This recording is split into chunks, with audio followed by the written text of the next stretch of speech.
Oke, assalamualaikum warahmatullahi wabarakatuh. Perkenalkan, nama saya Zulkarnaim. Di sini saya ingin sedikit menjelaskan atau memaparkan tentang cloning babi yang ada di Cina. Sebelumnya di sini saya mengambil program studi peternakan di Universitas Al-Azhar. Jadi para peneliti dari Universitas Nankai di Cina dilaporkan telah menemukan cara untuk mengkloning babi menggunakan robot yang mana tanpa bantuan manusia. Nah, prestasi itu berhasil dicapai ketika induk babi pengganti itu berhasil melahirkan 7 babi cloning pada Maret tahun ini. Nah, setiap langkahnya berjalan dengan proses cloning otomatis dan tidak ada operasi manusia yang terlibat. Kata Liu Youwei, peneliti yang berkontribusi pada pengembangan sistem dan proses, sebelumnya Nankai telah berhasil menghasilkan anak babi yang dikloning menggunakan robot. Namun banyak bagian dari proses yang masih melibatkan manusia serta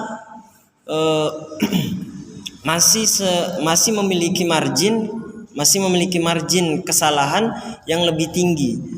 Sejak saat itu mereka berhasil meningkatkan algoritmanya agar proses sepenuhnya dapat dikelola dan dijalankan oleh robot. Seperti itu.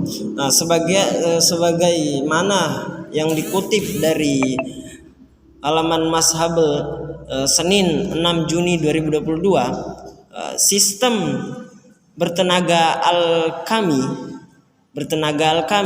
dapat menghitung ketegangan di dalam sel dan mengarahkan robot untuk menggunakan kekuatan minimal untuk menyelesaikan proses cloning, mengurangi kerusakan sel yang disebabkan oleh tangan manusia. Terus perkembangan baru ini dapat memberi Cina metode untuk pengandaan daging babi sebagai konsumen daging babi terbesar di dunia. Negara tirai bambu selama bertahun-tahun mengandalkan impor babi murni untuk pembiakan yang menimbulkan biaya relatif yang besar. Jadi seperti itu.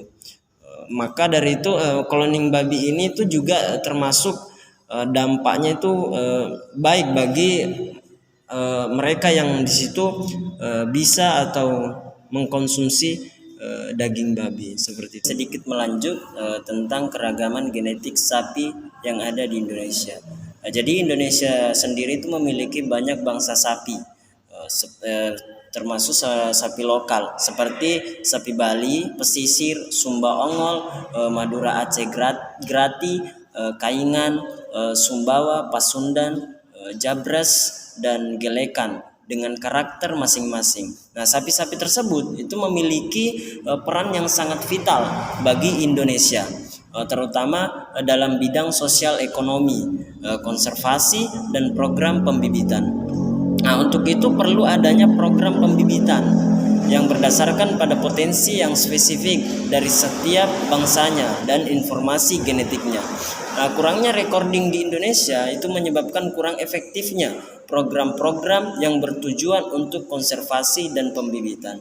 Nah, informasi mengenai keragaman genetik itu diperlukan untuk program konservasi, terutama pada sapi lokal Indonesia, sehingga bisa dimanfaatkan oleh peternak lokal untuk mengembangkan bisnis berbasiskan bangsa ternak tersebut. Perkembangan teknologi pada DNA memungkinkan dalam mendukung program tersebut. Mikrosatelit adalah bagian dari DNA yang sangat ideal untuk dianalisis karena jumlahnya yang sangat berlimpah.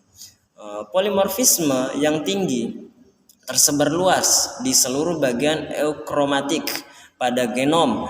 Mikrosatelit bisa digunakan untuk mengestimasi jarak genetik, hubungan antara setiap bangsa, tes parental, dan keragaman genetik. Jadi itu sedikit yang bisa saya jelaskan tentang